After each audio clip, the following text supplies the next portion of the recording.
Hello friends, कैसे हैं आप लोग। अभी काफ़ी दिनों से एक रिक्वेस्ट आ रही है हमारे पास कि जो इंटीग्रेशन और रेशनलाइजेशन ऑफ इंडियन टेरिटरी है उसके ऊपर हमें कोई मटेरियल चाहिए जो प्री और मेंस यूपीएससी और पब्लिक सिविल सर्विसेज के जितने भी एग्ज़ाम हैं सबके लिए वो यूज़फुल हो। अभी आरएस का पेपर हुआ, दो क्वेश्चंस आए इंटीग्रेशन के ऊपर। तो स्पेशल रिक्वेस्ट थी कि इस पर कुछ मटेरियल हमें दें और ऐसा मटेरियल दें कि वो मेंस के लिए भी काम आ जाए, नोट्स फॉर्म में भी हो, ज़्यादा लेक्चर ना हो। तो कोशिश करेंगे कि जल्द से जल्द ये जो टॉपिक है इसको अपन कवर कर लें।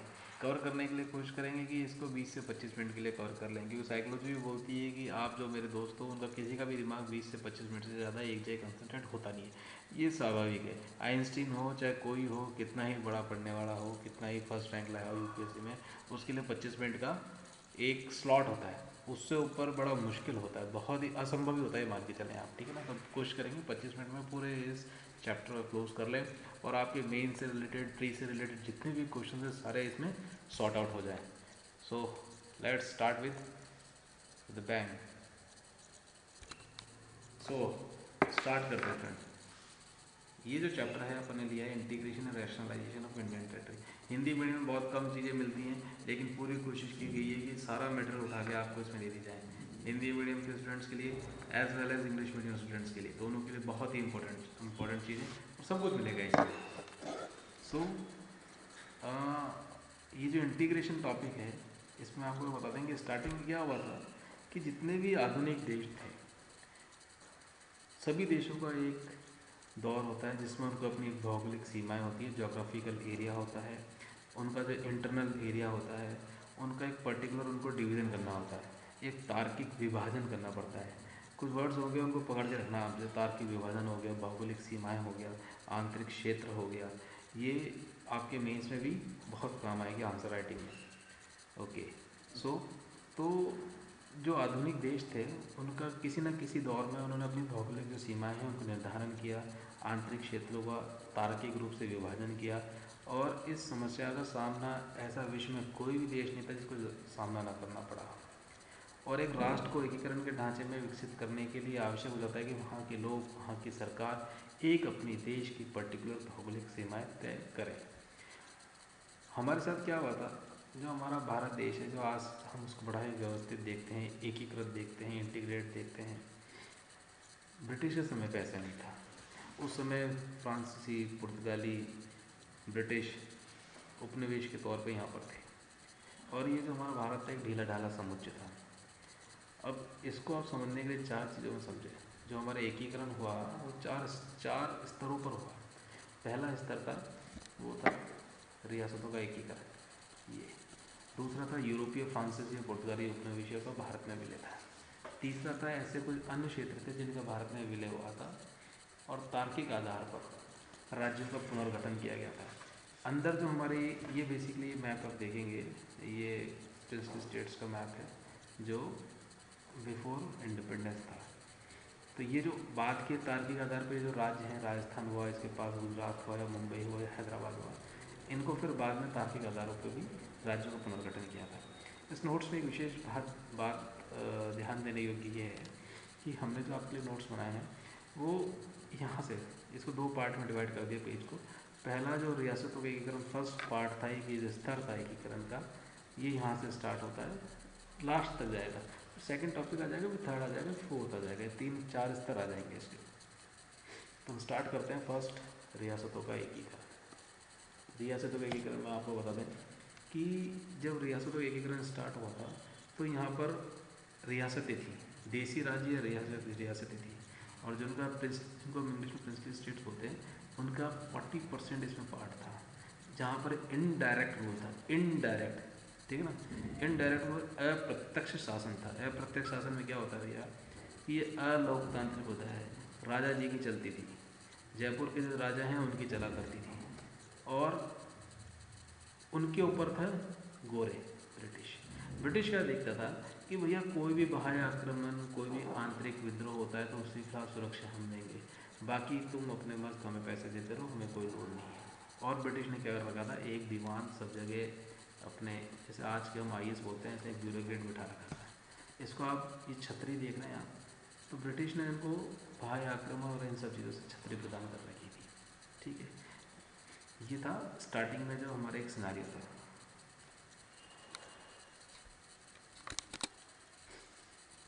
अब इसी क्रम में आगे क्या होता है, आप देखिएगा 20 फरवरी 1947, ध्यान कर लीजिएगा 20 फरवरी 1947, इस डेट को एटली ने घोषणा करी तो उन्होंने बोला कि ये कि जो देसी राज्य हैं उनको हम सुपुर्द नहीं कर सकते, ना तो हम वो भारत को देंगे ना हम वो पाकिस्तान को देंगे। तो ये जो इन्होंने डिक्लेरेशन करी थी, इससे कई लोगों के हौसले बढ़ गए। हौसले किन में बढ़ गए, त्रावणकोर करके एक था, भोपाल था, हैदराबाद था, इन्हीं से 3 जो प्रिंसली स्टेट थे इनको प्रोत्साहन मिल गया। त्रावणकोर, भोपाल और ये हैदराबाद, ये 3 जने पे ध्यान करिएगा। टी टी बी एच, इन तीनों ने सोचा भैया अपने अपने अपन अलग रहेंगे, किसी के पास जाने की ज़रूरत नहीं है, मिलने की ज़रूरत नहीं है। इनमें एक सबसे बदमाश स्टेट था हैदराबाद, जिसने बहुत अपने हिंदुस्तान की भूमि पर अपन को जख्म दी है। चलिए आगे चलते हैं। और इन्हीं के साथ एक और पॉइंट था, एक आस्पेक्ट ऑफ था, ये ब्रिटिश जो था इनका भी इसमें एक हित था। ब्रिटिश का हित क्या था कि जो त्रावणकोर स्टेट है जैसे, वहाँ पर मिनरल्स थे, और मिनरल्स जो थे, जो खनिज थे, वो यूज़फुल थे किसके लिए, न्यूक्लियर वेपन्स के लिए। तो इनके इसमें भी हित थे कि भी अलग रहेंगे तो इनको हम मैनिपुलेटेड करते रहेंगे। आप एक चीज़ देखिएगा कि जो कॉलोनीज़ की सोच रही है वो आज भी प्रेजेंट टाइम में भी कैसे रिफ्लेक्ट करती है। इराक, ईरान, सीरिया में जो आपने जितने भी अमेरिका और ब्रिटेन के द्वारा किए गए हमले देखे हैं, उनका सबसे बड़ा रीज़न यही था कि उन सबका अपना अपना कोई हित था, और हित किस पर था, ऑयल पे। उन्होंने कोई मानवता से मतलब नहीं था। कैपिटलिस्ट कंट्री अमेरिका का सीधा सा सिंपल सा एक फंडा था कि मुझे मेरे देश की ग्रोथ करने के लिए ऑयल चाहिए, उसके लिए उन्होंने ये किया।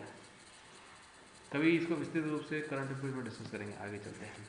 लेकिन over the period of time जब प्रेशर बढ़ा और जब मूवमेंट आगे बढ़ा, तो देखा ब्रिटिश ने भी अपना दृष्टिकोण बदला, और उन्होंने प्रेस्टीज स्टेट्स को बोला कि भाई या तो तुम भारत के पास चल जाओ या पाकिस्तान के पास चल जाओ। वो पूरी एक ऐसी विस्फोटक स्थिति करना चाहते थे जिससे कि ये देश ना इधर का रहे ना उधर का रहे। उसके बाद आप देखिएगा जो हमारा देश था, जो टाइम था जिस समय हम आज़ाद हो रहे थे, आप मान के चलिए हम जो थे वो जो टाइम था हमारा विकास का था। अब जो भारत था उसका विकास आधुनिक राष्ट्र, मॉडर्न नेशन के रूप में हो रहा था, और राष्ट्र निर्माण की इस प्रक्रिया में देशी रियासतों की जनता ने भी बहुत ही महत्वपूर्ण भूमिका निभाई थी। आप मान के चलिए हर प्रिंसली स्टेट्स में जो वहाँ की लोकल जनता थी, उन्होंने प्रजामंडल बना रखे थे, अपने ग्रुप्स बना रखे थे, और इस देश के एकीकरण के लिए उन्होंने ज़बरदस्त आंदोलन किए हैं। और इन सब रियासती जनता अपने को आधुनिक राष्ट्र के अभिन्न अंग मान रही थी, और वहाँ की जो स्वयं की जनता थी इन रियासतों के शासकों को इंडियन यूनियन में विलय के लिए निरंतर दबाव दे रही थी। अब मेन क्वेश्चन ये था कि इन देशी राज्यों के भविष्य का निर्धारण कौन है, शासक या जनता। ध्यान रखिएगा आप इस बात पर। अब इसी में आगे आती थी क्योंकि वो तो बीच में हो गए थे कि जो प्रिंसली स्टेट्स की जो भी जनता थी उनको ये समझ में नहीं आया था कि भैया हमारा जो भविष्य वो कौन तय करेगा, स्टेट के प्रिंस करेगा या जो सत्ता में है वो हमारा भविष्य तय करेंगे। इसी संकटपूर्ण जो स्थिति आई थी, इसे में आगे एक डॉन आए, जिनका इस भारत भूमि पर बहुत बड़ा कर्जा है। वो ये मान के चलें आए थे सरदार वल्लभ भाई पटेल। सरदार वल्लभ भाई पटेल 1947 में रियासत का उनको मंत्रालय मिला, साथ में उनको वीपी मेनन मिला। उन्होंने एक दोहरी नीति अपनाई थी, डुअल पॉलिसी अपनाई थी। उन्होंने क्या किया, उन्होंने 3 विषय थे, प्रतिरक्षा, विदेश मामले, संचार, कम्युनिकेशन, फॉरेन अफेयर्स और डिफेंस। जो 3 आस्पेक्ट थे ये पहले भी ब्रिटिश के पास ही थे, तो उन्होंने यूँ के यूँ उनको अपने पास ले लिया। अब इस जो सरकार बनाई थी उन्होंने अपने पास ले लिए, और भारत और बोल दिया कि भैया ये जो 3 विषय हैं ये आपको हमें सौंपने ही होंगे, क्यों सौंपने होंगे? क्योंकि पहले भी ब्रिटिश के पास थे तो आपको हमें अभी भी देने पड़ेंगे। 3 ही मेन ये पॉइंट थे। और दूसरी उन्होंने नीति क्या अपनाई? उन्होंने कठोर रुख अपनाया। 15 अगस्त 1947 को विलय हुआ।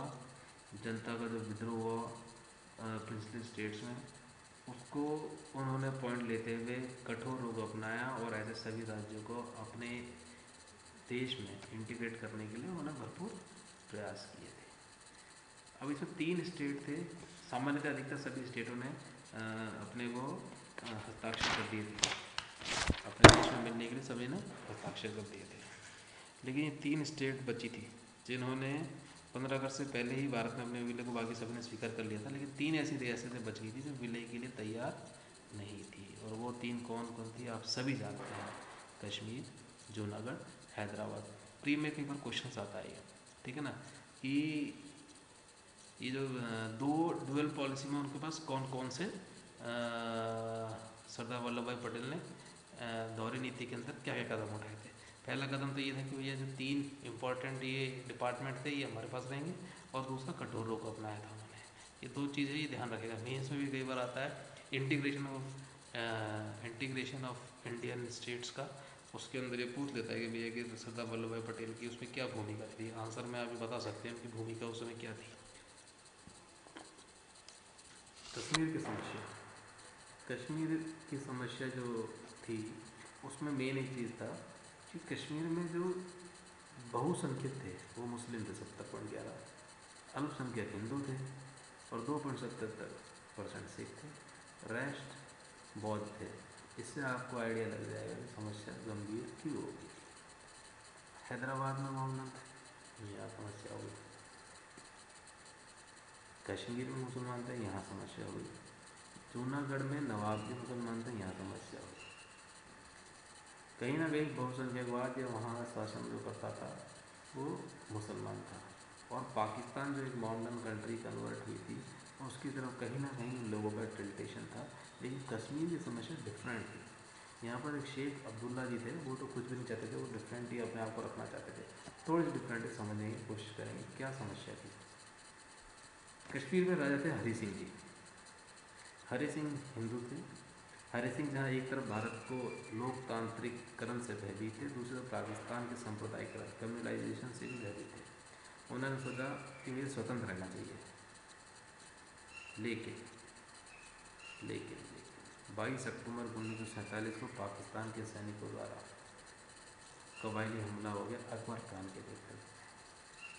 शेख अब्दुल्ला जो उस समय वहाँ पर थे, नेशनल कॉन्फ्रेंस जिनकी आज चलती है, शेख अब्दुल्ला नेशनल कॉन्फ्रेंस जो थी वहाँ पर एक लोकप्रिय विचारधारा का प्रतिनिधित्व करती थी। इस आक्रमण के बाद हरि सिंह ने भारत से सहायता की अपील की, किंतु भारत के जो तत्कालीन गवर्नर थे लॉर्ड माउंटबेटन ने बोला कि भैया हम तो आपको सहायता नहीं दे सकते।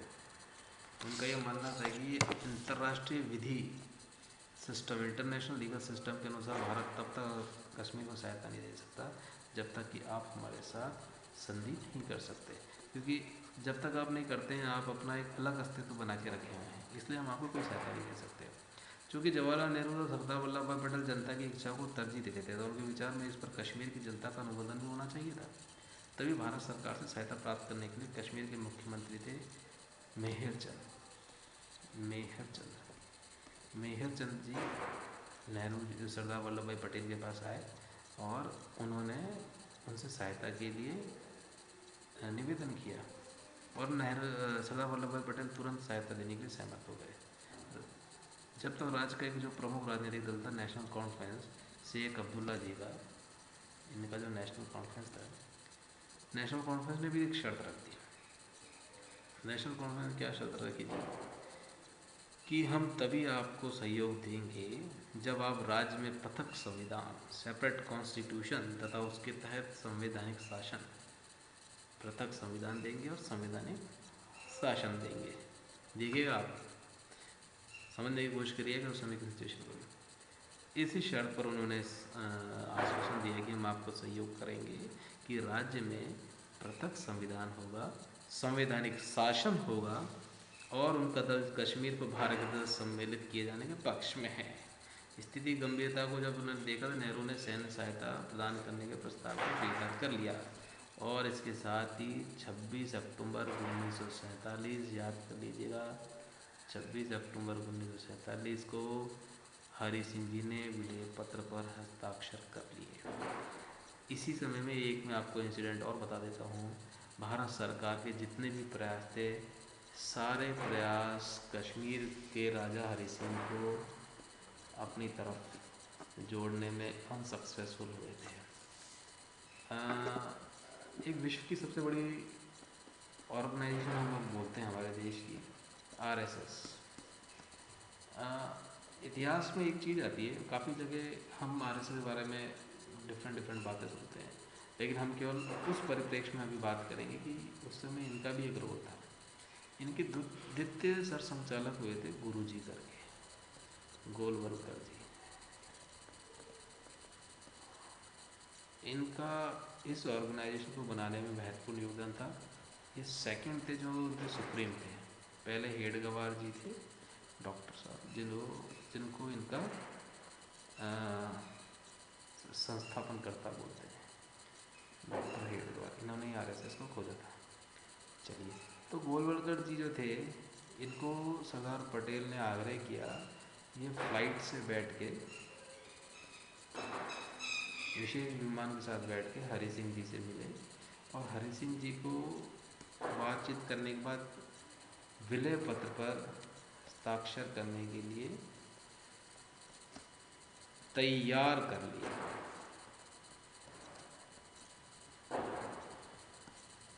ये भी एक हिस्ट्री का पॉइंट है। सामान्यतः हमें मिलता नहीं है दूषित राजनीति के कारण, लेकिन अभी एक इंडिया की विलय की बुक पढ़ रहा था मैं, कश्मीर विलय की, तो उसमें ये पॉइंट आया, मुझे भी नहीं मालूम था। चलो आगे चलते हैं।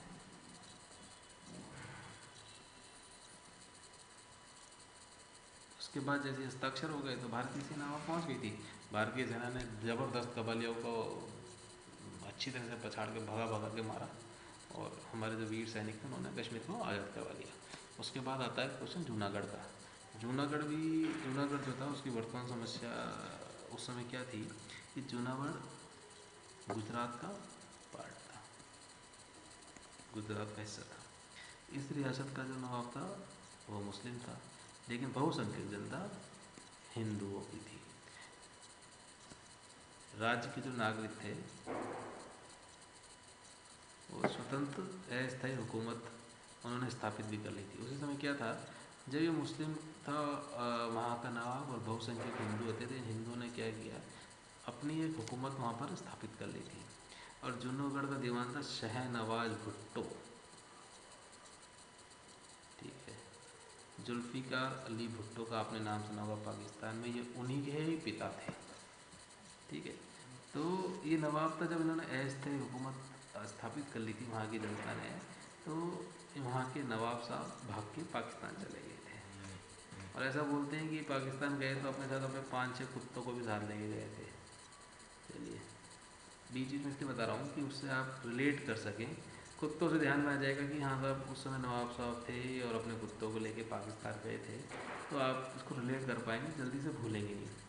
और ये जो शहनवाज साहब थे, इन्होंने क्या किया, 3 नवंबर 1947 को विलय पत्र भेजा और 9 नवंबर 1977 को भारत सरकार के प्रशासन ने जूनागढ़ को अपने साथ ले लिया और 20 जनवरी 1948 या 20 जनवरी 1948 को हमने वहाँ पर प्लेबिसाइट कराया। प्लेबिसाइट मीन्स कि जनमत संग्रह कराना, लोगों की राय जानना। और ये जो वर्ड है प्लेबिसाइट, स्पेशली इसी जनमत संग्रह के लिए काम में लिया जाता है, ठीक है। जनमत संग्रह हुआ तो 99% भारत के पक्ष में हुआ और जूनागढ़ भी हमारा पार्ट बन गया। अब एक समस्या थी हैदराबाद की। हैदराबाद की भी बड़ी ज़बरदस्त छोटी सी कहानी है, लेकिन आप ध्यान रखिएगा जितने भी इंटीग्रेशन हुए हैं ना, बेसिकली ये आपको वर्तमान में भी जो पॉलिसीज़ बनाते हैं गवर्नमेंट्स, वो रिफ्लेक्ट करती है कहीं ना कहीं। जैसा कि मैंने आपको बताया कि ब्रिटिश का हित था त्रावणकोर के लिए। त्रावणकोर के लिए हित क्यों था, क्योंकि न्यूक्लियर वेपन्स के लिए वहाँ पर मिनरल्स मिलता था, ठीक है। अब जो अमेरिका है वो इराक़ में, ईरान में, सीरिया में जो अभी भी उनमें जो आपस में मतभेद चल रहे हैं, उसका सबसे बड़ा रीज़न वो ये कि उनका कोई ना कोई वहाँ पर हित है। ठीक है, चलिए आगे देखते हैं। हैदराबाद, हैदराबाद में क्या था? हैदराबाद देसी रियासतों में हैदराबाद एक की एक विशेष स्थिति थी, और मैं आपको बताता हूँ भारत की सबसे बड़ी रियासत थी।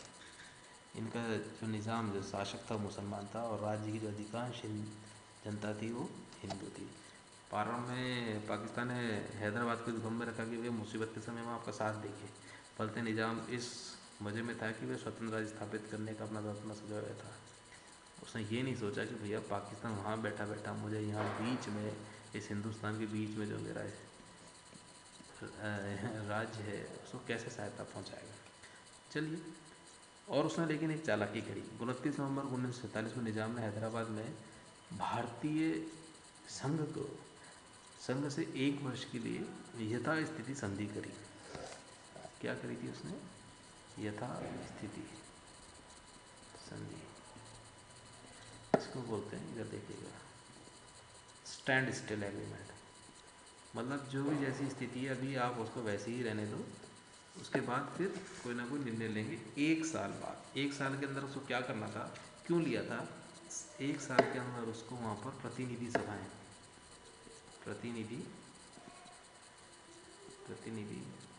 संस्थाएं या सभाएं स्थापित करनी थी।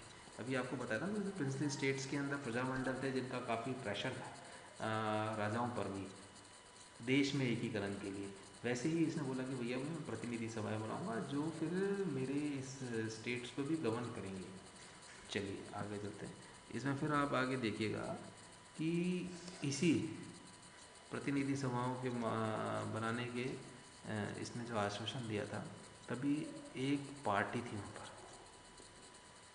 एक उसी ने स्थापित करी थी नवाब ने, MIM, मजलिस इत्तेहाद अल मुस्लिम, MIM जो आज के समय में ओबीसी बंधुओं का आप नाम सुनते हैं, उनकी ये पार्टी है।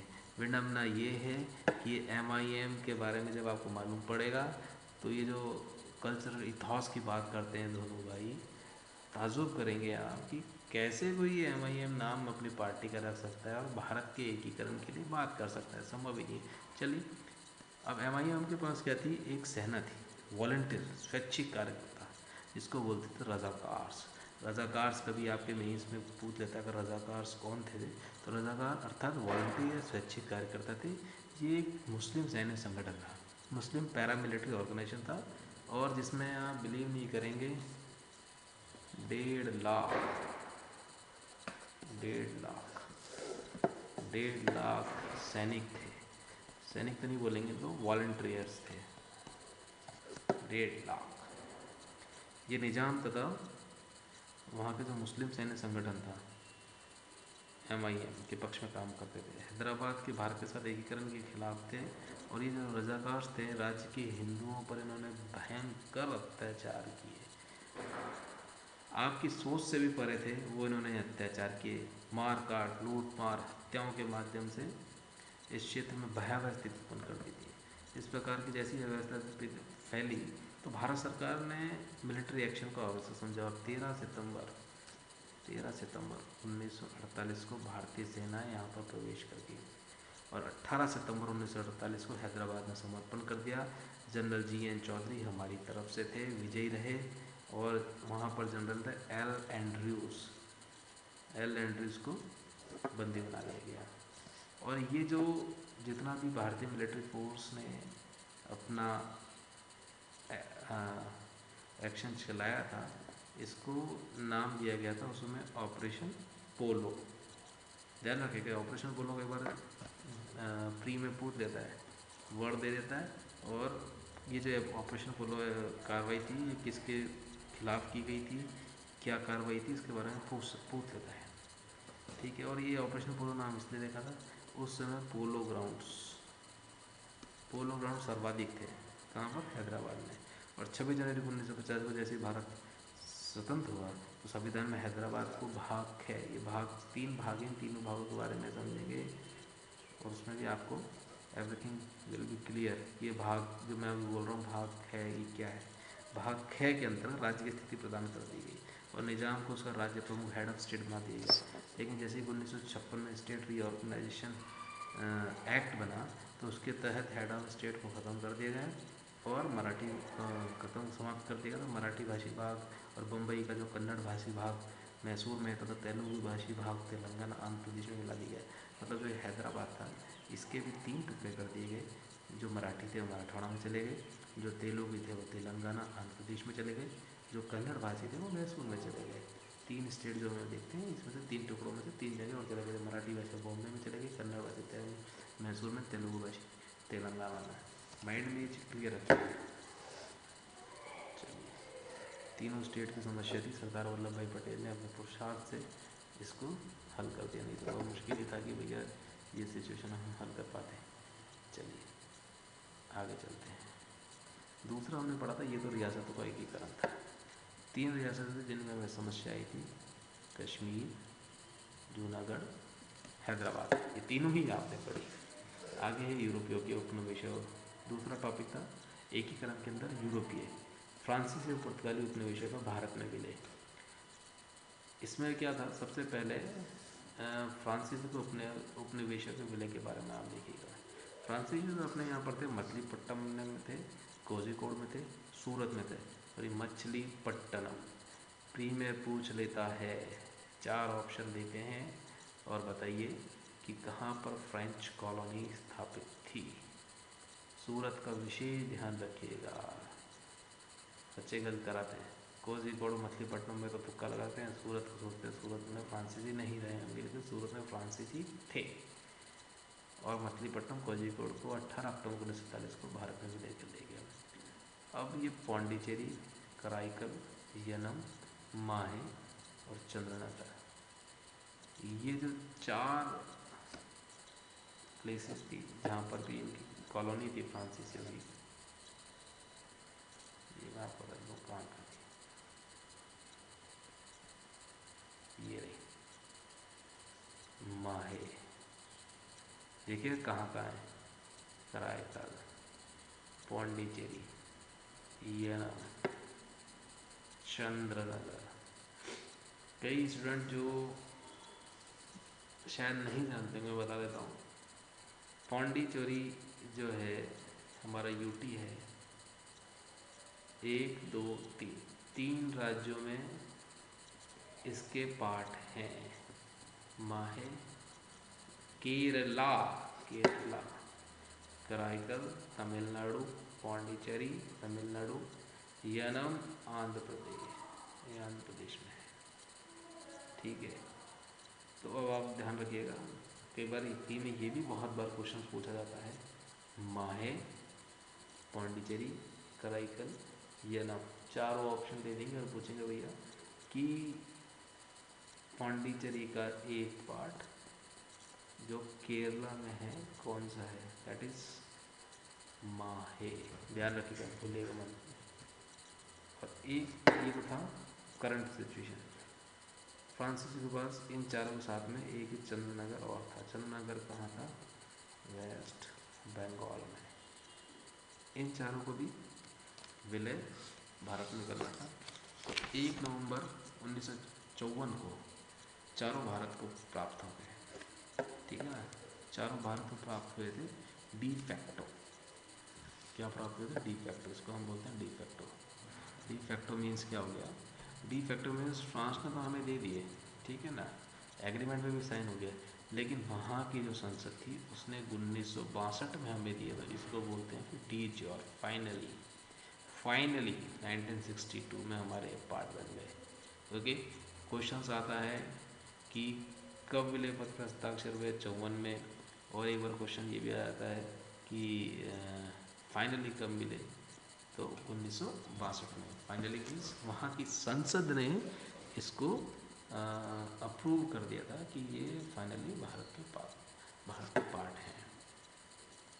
इसी में फिर आगे आ गया था पुर्तगाली। पुर्तगाली जो थे इनके पास जो हमारा पार्ट था तो दमन, दीव, दादरा नगर हवेली, दमन, दीव, दादरा नगर हवेली। ठीक है, ये पार्ट इनके पास थे। अब क्या था, दादरा नगर हवेली के बारे में बोलते हैं कि वहाँ पर जन आक्रोश जो था वो भारत में विलय के लिए तत्पर था, और तभी वहाँ पर क्या जन आक्रोश भड़क गया। ठीक है, जन आक्रोश बढ़ा तो एक इंसिडेंट हो गया था वहाँ पर। इंसिडेंट क्या हुआ था, 15 अगस्त 1955 को 5000 अहिंसक प्रदर्शनकारियों ने पुर्तगालियों के शासन के खिलाफ एक जुलूस निकाला था। उस जुलूस में पुर्तगाली अधिकारियों ने गोलियां बरसाई और इस घटना में कितने 22 व्यक्तियों का मृत्यु हो गई। तभी दिसंबर 1960 में संयुक्त राष्ट्र महासभा ने पुर्तगाल का यह दावा खारिज कर दिया था कि मीन्स कि जो पुर्तगाल है यह यूनाइटेड नेशन जनरल असेंबली में चली गया था कि भाई ये हमारे पार्ट है और ये हमारा ही रहेगा। तब संयुक्त राष्ट्र महासभा ने 1960 में पुर्तगालियों का दावा खारिज कर दिया था कि उसके जो ओवरसीज पोजीशंस हैं, मतलब उसके जो प्रांत हैं तथा उन क्षेत्रों को जो गैर स्वशासित राज्य क्षेत्र, मतलब उसको आप बोलेंगे नॉन सेल्फ गवर्निंग टेरिटरीज है, उनके रूप में जो सूचीबद्ध किया गया है भैया, वो उस पर वो पूरा अपना अधिकार नहीं कर सकता। ठीक है, इसी समय 1961 में पुर्तगालियों ने क्या किया था, अंगोला था,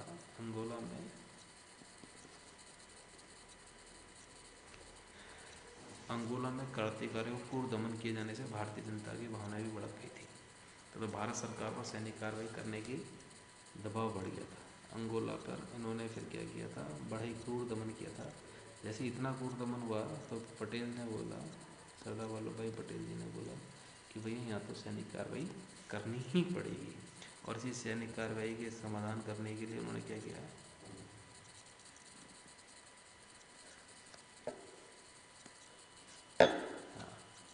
भारत सरकार, सरदार वल्लभ भाई पटेल ने बोला कि भैया सेना लेके सैनिक कार्रवाई स्टार्ट कर दो। सैनिक कार्रवाई जैसे ही यहाँ दादरा नगर हवेली में एंटर होते ही पुर्तगाली थे, ये यूनाइटेड नेशन सिक्योरिटी काउंसिल में चले गए। यूनाइटेड नेशन सिक्योरिटी काउंसिल में रशिया ने इसके रिजोल्यूशन को वीटो कर दिया। वीटो करने की वजह से ये प्रस्ताव खारिज हो गया और 19 दिसंबर 1961 को पुर्तगालियों ने आत्मसमर्पण कर दिया और यह 1961 को हमारा पार्ट हो गया। एक चीज़ और ध्यान करिएगा, ये पुर्तगाली थे सबसे पहले हिंदुस्तान आए थे और सबसे बाद में हमारे यहाँ से गए हैं। 1510 में हमारे यहाँ पर आए थे, ठीक है, और 1961 में हमारे यहाँ से गए थे। ये भी एक में क्वेश्चन बन गया, ध्यान रखिएगा। सबसे पहले कौन आया था, पुर्तगाली आए थे, लास्ट में कौन गए थे, पुर्तगाली गए थे। ठीक है, ऐसे ही जो आपको बताया था मैं, दमन द्वीप में अहिंसक प्रदर्शन में 22 की मृत्यु थी। 60 में जनरल असेंबली में चले गए थे। 61 में क्रूर दमन के खिलाफ अंगोला में उन्होंने कार्रवाई करी थी। 18 दिसंबर 1961 को भारतीय सेना चली गई थी। पुर्तगाल यूनाइटेड नेशन सिक्योरिटी काउंसिल चले गया था। रशिया ने वीटो दे दिया था। 19 दिसंबर 1961 को पुर्तगालियों ने आत्मसमर्पण किया। सबसे पहले आए थे 1510 में, एंड में 1561 में गए। 87 में राज बना गोवा, दमन और दीव आज हमारी यूनियन टेरिटरीज हैं। कुछ अन्य क्षेत्रों का विलय हुआ था, उसमें अन्य क्षेत्रों में आज है सिक्किम के बारे में बोला था। सिक्किम पिछली स्टेट था, वहाँ पर उनका राजा था चौग्याल, उसको बोलते थे चौग्याल का शासन चलता था। ठीक है ना। इंडिया ने उनके विदेश मामले, प्रतिरक्षा और संचार को अपने अंदर ले लिया था। मई 1974 का ध्यान रखिएगा, सिक्किम कांग्रेस, वहाँ पर जो डेमोक्रेसी थी, डेमोक्रेसी के ऊपर चौग्याल हुआ करता था। ठीक है ना। जो चौग्याल के नीचे डेमोक्रेसी थी, उन्होंने 1974 में एक रिजोल्यूशन पास किया कि चौग्याल का शासन समाप्त कर दिया और भारत से बोला कि हम जो जनता ने हमें कांग्रेस में बिठाया हुआ है, सिक्किम कांग्रेस में, हम ये चाहते हैं कि हमारा विलय भारत में हो जाए। और उस समय उन्होंने सिक्किम शासन अधिनियम 1974 पास किया था और भारत में भी 35वां संविधान संशोधन किया और सिक्किम को सहयोगी राज्य, एसोसिएट स्टेट, सहयोगी राज्य का दर्जा प्रदान कर दिया 1974। विशेष रूप से ध्यान रखिएगा, प्री में कई बार आता है, मेंस को कोट करने के लिए वो काम आएगा। 35th constitution amendment act 1974 associate states का दर्जा दिया था। फिर 75 में 36 कॉन्स्टिट्यूशन अमेंडमेंट एक्ट, संविधान संशोधन अधिनियम 1975 लागू किया और अन्य राज्यों के समकक्ष सिक्किम को हमारे यहाँ पर मिला लिया गया। और इसके लिए एक विशेष प्रावधान के अंतर्गत आर्टिकल दिया गया 371(च). तो याद कैसे करेंगे भैया, कगणा च, जैसे आप ऐसा कर सकते हैं सिक्किम, सिख हो गया तो भैया चम्मच में दवाई पिलाओ, अब मत भूलिएगा च से चम्मच और सिक्किम, चम्मच में दवाई पिए ना बचपन में, बिल्कुल पिए ना, तो बस अब मत भूलिएगा 371 च, 371 च, ऑप्शन आएगा 371 क ख घ च पे टिक मार देना। और उसी में था लक्षद्वीप के बारे में भी एक बड़ी रोचक कहानी है। लक्षद्वीप जो भारत से काफ़ी दूर था, समुद्र में यहाँ पर था, किसी का ध्यान नहीं गया था। यहाँ लक्षद्वीप, अंडमान निकोबार और यहाँ लक्षद्वीप, किसी का यहाँ पे ध्यान नहीं गया था, लेकिन सरदार वल्लभ भाई पटेल को लगा कि भैया जो वहाँ पहुँच जाएगा पहले उसी का वो हो जाएगा। उन्होंने तुरंत अपनी नेवी भेज के यहाँ पर अपने भारत का झंडा फ्लैग लगा दिया। और फ्लैग लगाने कुछ ही समय बाद पाकिस्तान लोग यहाँ से आए। जब पाकिस्तानियों ने देखा कि यहाँ वो भारत का झंडा लगा हुआ है तो वापस लौट के चले गए। तो सरदार वल्लभ भाई पटेल की वजह से बिना कुछ किए हुए लक्षद्वीप भी हमें मिल गया। अंडमान निकोबार द्वीप समूह, राजेंद्र चोल का आपने नाम सुना होगा। राजेंद्र चोल 1014-1042 में यहाँ पर उनका शासन हुआ करता था। राजेंद्र चोल का बहुत ही सशक्त नौसेना थी, उसमें विश्व की सबसे सशक्त नौसेना में से राजेंद्र चोल थे। आप जानते हैं यहाँ पर काला पानी सेलुलर जेल बोलते हैं। और कुछ समय के लिए आज़ाद हिंद फौज जापान की तरफ से उन्होंने यहाँ पर सेकेंड वर्ल्ड वॉर पे शासन भी किया था। लेकिन फिर जैसे वर्ल्ड वॉर फिनिश हुआ तो ब्रिटिश ने इनको अपने कब्जे में वापस ले लिया था। 1956 में यूनियन टेरिटरी का जब स्टेट रीऑर्गेनाइजेशन बना तो अपने अंडर में ले लिया। 14 पॉइंट तक तार्किक आधारों पर राज्यों को पुनर्गठन। आज़ादी के बाद भाषा को भी एक आधार बनाया गया था।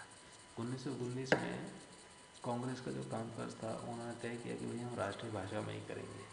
तार्किक आधार बता रहे हैं, जैसे भाषा हो गए, ठीक है, क्षेत्रवाद हो गया, ये सब तार्किक आधार के अंदर आ जाएंगे। 1921 में क्षेत्रीय शाखाओं का भी वर्गीकरण इन्होंने भाषा के आधार पर कर दिया था। जैसे मराठी है तो मराठी और क्षेत्रीय अलग बना दिया, बंगाली है तो बंगालियों का अलग बना दिया। इससे क्या हुआ, राष्ट्रीय एकता को उनको इम्पोर्टेंस को मजबूत करना। क्यों उन्होंने ऐसा किया, वो चाहते थे भैया एक ही भाषा को क्षेत्रीयता में नहीं थोप कर उनकी भाषा को वरीयता देके एक मजबूत राष्ट्रीय एकता स्थापित की जाए।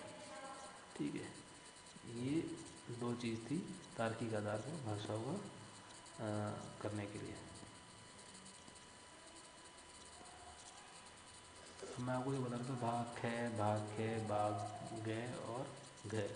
जो मूल संविधान था 1949 में जो अपने यहाँ पर आया था उसमें 4 भाग थे। 4 भाग में क्या था, ABCD। इसको आप बोल दीजिए जो स्टेट्स थे, जो ब्रिटिश के स्टेट्स थे। और ख में क्या था, विधानमंडल और देसी रियासतें थी। देसी रियासत मतलब प्रिंसली स्टेट्स थे। और CC थी चीफ कमिश्नर, से अजमेर मेरवाड़ हो गया, ये डायरेक्ट इनका एक कमिश्नर हुआ करता था ब्रिटिश का, वो यहाँ पर रहा था, वो यहाँ पर कमांड किया करता था। और 80 एक्वायर्ड टेरिटरी थी, वो 2 थी। ओके वेल, अब इसी में आगे ना कमीशंस आए थे स्टेट। ये सभी होने के बाद 49 के बाद आज़ादी के बाद 3 कमीशन बने थे स्टेट रिऑर्गेनाइजेशन से पहले। दर आयोग, JVP, जवाहरलाल नेहरू, वल्लभ भाई पटेल, पट्टाभी सीतारमैया, तीनों कमेटी बनी थी। और फिर स्टेट रिऑर्गेनाइजेशन एक्ट बना था। और SRA के अंतर्गत हमारे देशों का हमारे देश में राज्यों का एकीकरण किया गया था।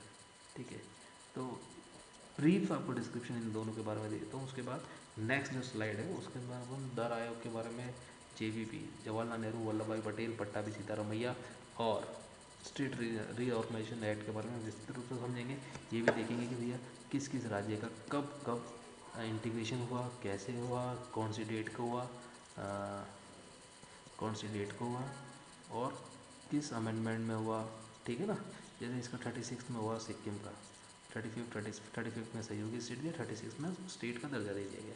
तो ये सारे एक्ट उनका क्रम सीरियल वाइज, बिल्कुल सीरियल वाइज एक एक अपन ध्यान करके उसको याद कर लेंगे कि नेक्स्ट में ये समस्या नहीं आए, मेंस में भी नहीं आए, प्री में डेफिनेटली ये क्वेश्चन आता है। वो आपको सीक्वेंस दे देंगे या आपको अमेंडमेंट नंबर दे देंगे, पूछेंगे इस अमेंडमेंट में कौन सा स्टेट बना था, वो सब क्लियर करेंगे। और SRA की रिकमेंडेशन देखेंगे, चैलेंजेस देखेंगे। चैलेंजेस पे कई बार क्वेश्चन आ जाता है भैया कि भारत की इंटीग्रेशन के लिए क्या क्या चैलेंजेस हैं, स्टिल आज भी हैं राज्यों के इंटीग्रेशन में, जो हमें देखने को मिलता है।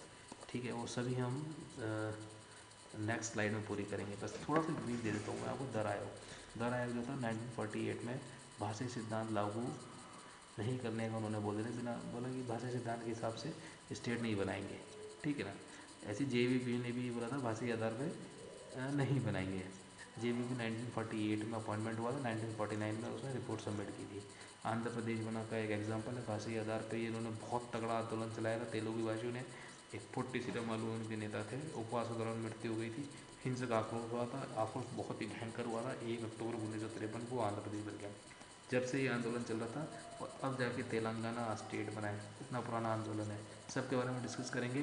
वेल, आप क्या कीजिएगा, इसको 1 बार 2 बार 3 बार इसको आप देखिएगा, डेफिनेटली आपकी जो क्वेरीज हैं वो सारी इसमें पूरी हो जाएंगी।